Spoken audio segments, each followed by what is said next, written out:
Are you a leader who sometimes you feel a little bit restless? Maybe you're anxious, you have some anxieties going on. Maybe there's some guilt that's going on. Being a leader can be very stressful. And so, what we're going to be talking about today is leadership and how to move from feeling exhausted to energized, and how to go, create that pause. Like sometimes we need to just stop what we're doing, but we're on this hamster wheel going so fast that we forget we need to pause. So we're going to be talking about that, how important it is for you to step back, talk to somebody, find out what you're doing, and then move forward from there. We'll be right back.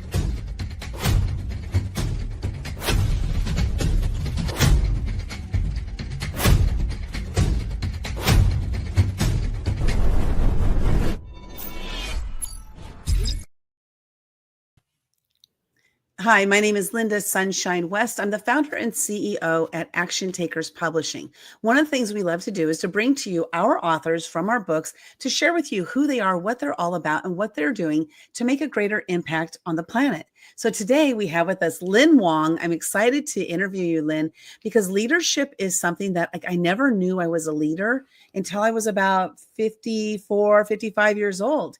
And so moving into that space, there's a lot of elements of you becoming a leader, moving up the ladder in leadership, becoming believing in yourself as a leader. There's so many elements to it. So today we're going to be talking about more about that state of, coming to I'm feeling exhausted. I'm feeling guilty.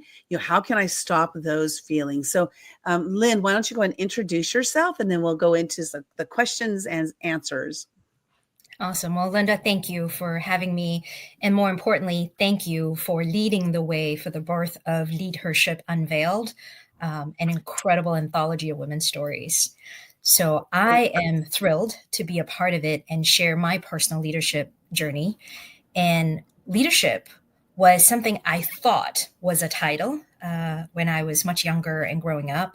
But, I've definitely come to appreciate that leadership is a choice and not a title. And so as leader of my company, Nourish and Trade, a coaching and co-creation agency, I get to do coaching. I get to work with business people to really bring to the world the work they love.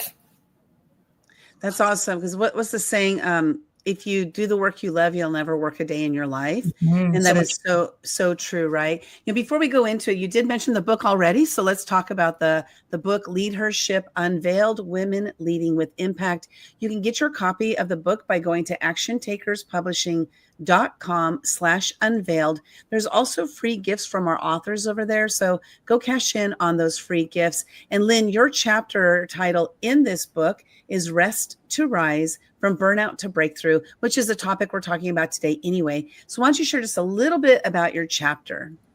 Thank you. Seeing my chapter in digital print, I got the Kindle edition and I'm waiting for my book to arrive. It's just so special. It's a personal milestone, and I'm grateful to get to share it with the world, where I share that time where I chose to break through in the midst of the burnout. And that was my leadership moment, again, to remind myself that leadership is a choice, not a title.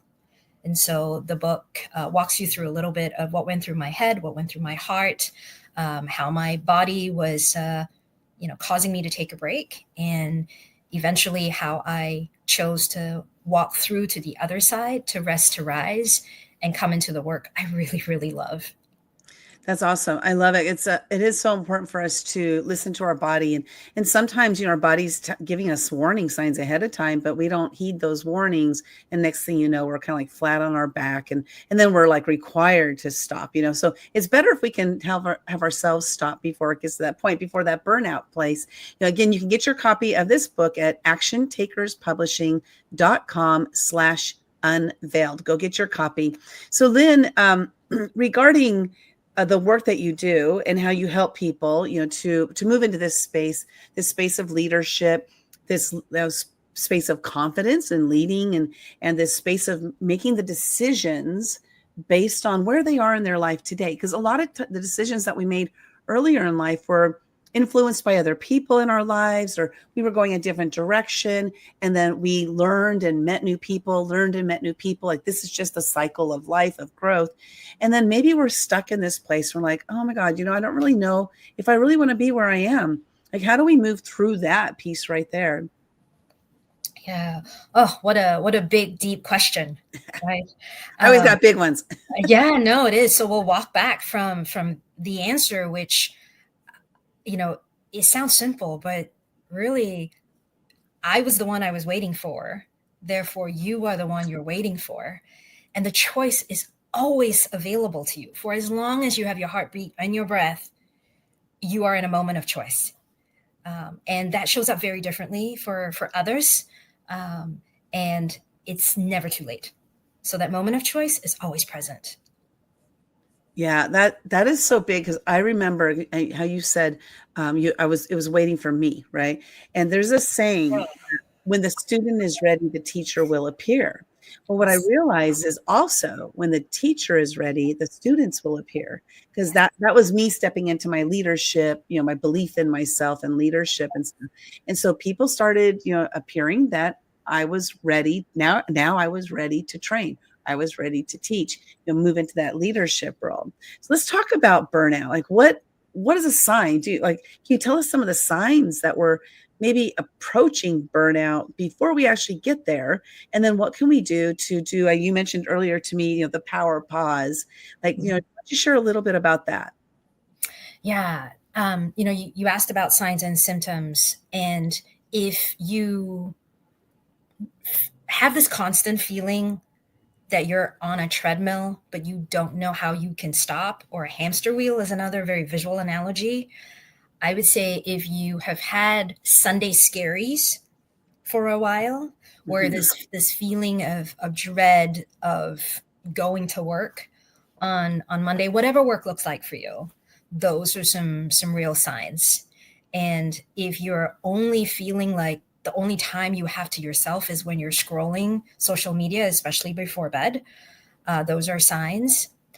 And really, the last set of signs is if you have a perfectly respectable setup in your work, but there's something in you that is like quietly fading away or unfulfilled.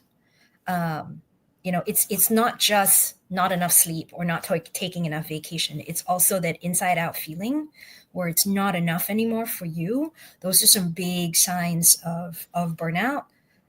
Those are also an opportunity to get curious about what you could be breaking through towards. I want to go back before you talk about the solution, talking about the power pause, because you mentioned, scrolling through social media. How is this a sign of burnout? I found that to be an interesting statement there. Yeah. So it's, if you're scrolling and you're starting to feel that I wish I was. Oh, okay. Right. So there's two types. One is, oh my God, this is so cool. I got to bookmark it. I got to share it. That's fine. That feels healthy because it energizes you to want to do more. But if you're scrolling with I wish I could, and there's that tugging, then it's a little bit of a watch out. It's an invitation that maybe you haven't spent enough time with yourself and just pausing in the being. It may not be burnout. It may be you're out of practice of prioritizing your well-being, which if you want to do anything well, it's important to pause for you. Yeah, that's a biggie. It's interesting, as you mentioned, like the missing out, the fear of missing out is something that I have experienced many, many, many, many, many, too many times to count. And just recently, I've started exercising, not allowing that fear to take over, so like not letting myself get anxious or feel like I'm missing out on something, but to realize that I'm living in my own present life. And that's what's more important than me worrying about where I'm not. Because there are so many places I could be right now, right all over the world. And, but I'm in this moment, I'm here. And Yes. being present is something that has taken a lot of work for me to come to. So I know Yes. this is something that you help people with. So let's talk about that power pause. Like, what does that mean? How do we move into that? And then how does that help us to move forward?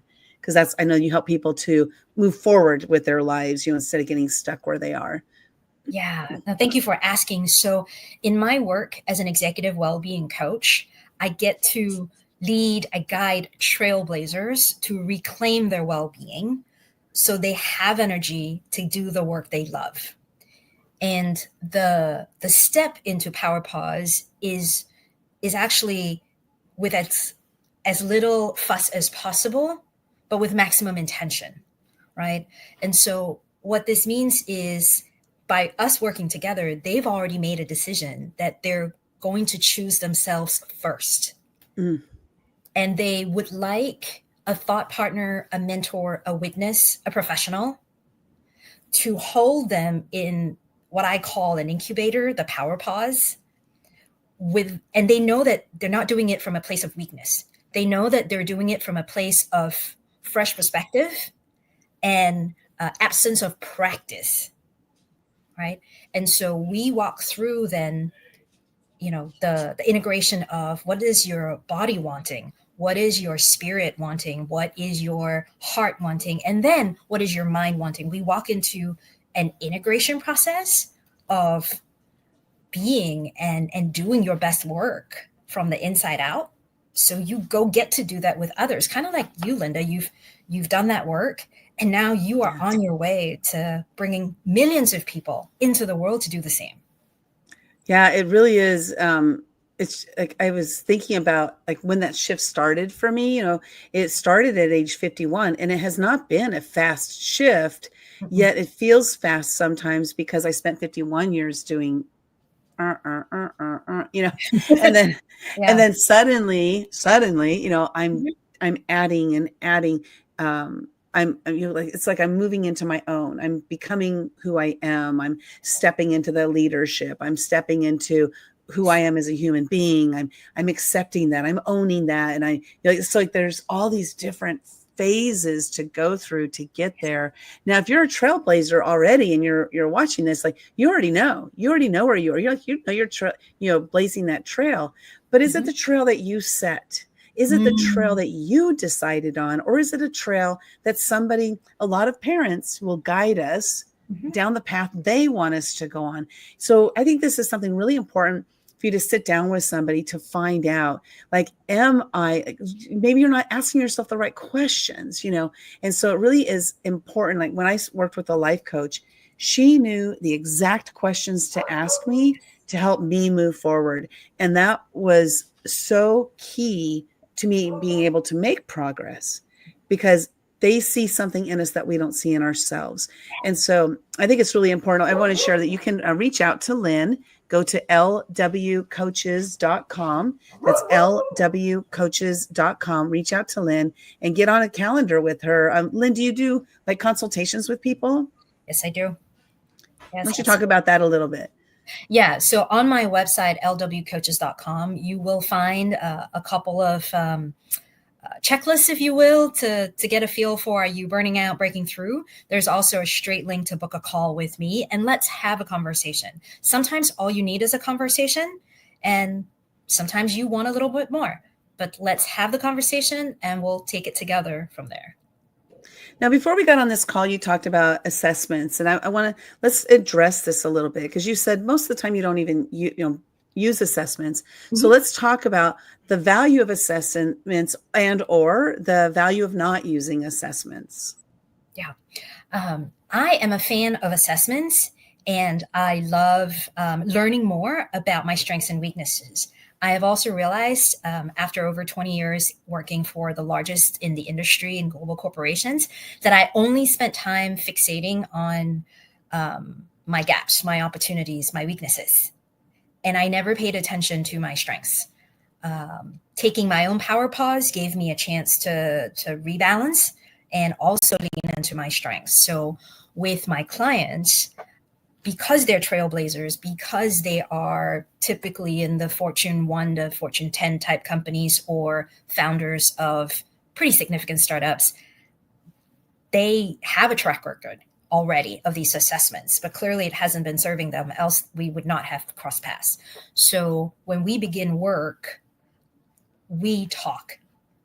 I listen, I ask questions, usually simple questions, and we begin to get clear on what those choices look like for them, to go from from exhausted to energized, and really most importantly, from guilt to grace, to really understand what is the breakthrough they are now inviting themselves to step into. So assessments should support the process, but they don't lead the process. Oh, I love that. I think that's important because especially when we're doing self-assessments, how really, I'm not saying like that we're not being honest, but again, sometimes we haven't really thought about that particular thing, like to really reflect on it and see what the true answer is. And maybe we're like answering off the cuff because this is what we think the answer is or what have you. So there's so many different, again, elements there. I remember I took note of this. I had 49 jobs in 36 years. Okay. So I had a lot of jobs, always seeking something better is what, I never got fired from any of those jobs. So I was always seeking something better. But one thing I noticed is just about every time I went on vacation, I came back and quit a job. So it was like, kind of like, that was like my major power pause, I guess. Right. I'm out of here. I'm not thinking about it. And realizing that that's not where I want to be. And so I would come back from a vacation and then quit and then go onto another job. And so I'm curious, like when you're working with people, how often do they make this self-assessment that, you know what, I don't think I'm on the right path. And how do they mentally go from making that shift, that I'm not on that right path. I want to go somewhere else. But there is a mental shift that has to happen, especially if you've been leading in an area for so long. Of course, it's not my experience because I had never done that.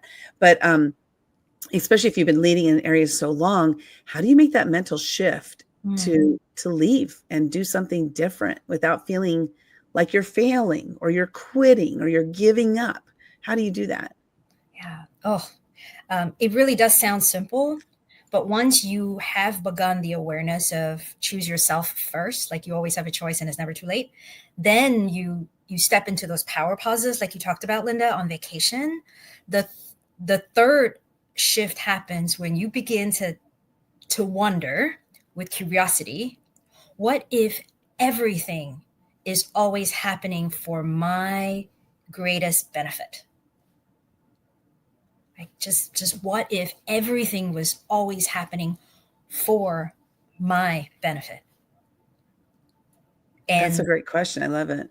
And it unfolds. You can take the question on your own, which is why I encourage people to just book a call with me. Let's have a conversation. Tell me how you feel when you heard that question. And you don't even need me to walk with you, but you can make progress. You accelerate progress when you meet the coach, when you're ready to do your work and you unpack that question. Oh, the doors that open, the perspectives that arrive. It really is really, really cool. Yeah. With one caveat, if you're being honest with yourself, right? Yes. Yeah. Yes. And you That's have to a big feel one. heard and safe in yourself, right? Like you've got to get curious to meet and honor yourself. And it's amazing how many of us go through life maybe not being aware that we live with the body that we have. We live with the shadow that it comes with all our lives. Yeah. And it's okay to start to enjoy it. Right. Exactly. You deserve it. You deserve it. You deserve to enjoy it. We're talking with Lynn Wong. She's one of the authors in our book, Leadership Unveiled. You can get a copy of that book at actiontakerspublishing.com/unveiled. There's also free gifts there from our authors, so go cash in on those. Lynn, you can also connect with Lynn. You go to her website, lwcoaches.com. So why don't you share with us like one thing that we can, like, what would be your greatest advice today for somebody who is feeling, a little bit burnt out? 3 steps. The first, rest to rise for yourself. The second, rise for love of yourself and the work you love. Last but certainly not least, rise with community. That's really it. It is that simple. Rest to rise, rise for yourself, and Rise then with love. and rise with love, and then rise with community. That's I right. love that. That is so, yeah, because when you find the right community, you know, Mhm. those right community of people, they will uplift you. And so connect with Lynn and get on a call with her, find out like where, you know, she can help you to assess where you are right now to see if there's some kind of changes you want to take. Again, just go to lwcoaches.com. Lynn, thanks so much for being here, being part of, you know, the book, you know, Leadership Unveiled, and for sharing your message, your story, and helping people to make a greater impact on the planet. They say that, you know, if you again, if you do the work you love, you never work a day in your life. If we can have more people doing that, the world would be such a better place. So thank you so much, everybody, for being here. If you love this video, you know, this interview, please share it out and like us over on YouTube, LinkedIn, and or Facebook. Thanks again, Lynn, for being here. I truly appreciate you. Thank you. Never block your blessings, because you're never going to know where it comes from. And just like me putting this book, of course, I had aspirations and dreams of doing it, and went to a few people, and they dragged and couldn't really make it happen. I played in George Lopez's golf tournament. I play in it every year. In the gifting suite, it was a publishing company, a white lady in there selling her books, and she usually does books for inspiration. Her name is Linda. Her publishing company is called Action Takers, and she usually does uplifting and inspirational books for women. But she had some cold titles that I seen that caught my eye, and me and her was chopping it up. I said, you know what, I've been wanting to do my book. And she said, let's do it. And that's just how it happened. Damn, but it's a hustle. You're hustling, and yes. We started talking, and she found me a ghostwriter, got the ghostwriter. We started brainstorming and networking and recording different stuff. Took about 8 months. And then it just blossomed. Now that everybody's seeing the movement and what I'm doing with my book, I'm helping 10 other people put their books up because they never had action on a publishing company, didn't know where to go, got crazy stories in their head. A couple people got the stories already written, done. Damn. But just didn't have a place. My boy Miguel Nunez, the actor. Yeah, I know who he is. Full story done, packaged, everything. Didn't have a publishing company. So I'm going to help him. We're going to run it through Action Takers. That's what you do, Percy. You just help out everybody. You really do. Yeah. You have a big heart. You can be a little intimidating at times. I'm just going to let y'all know, but I love Percy. He got a big heart. That comes from my grandmother.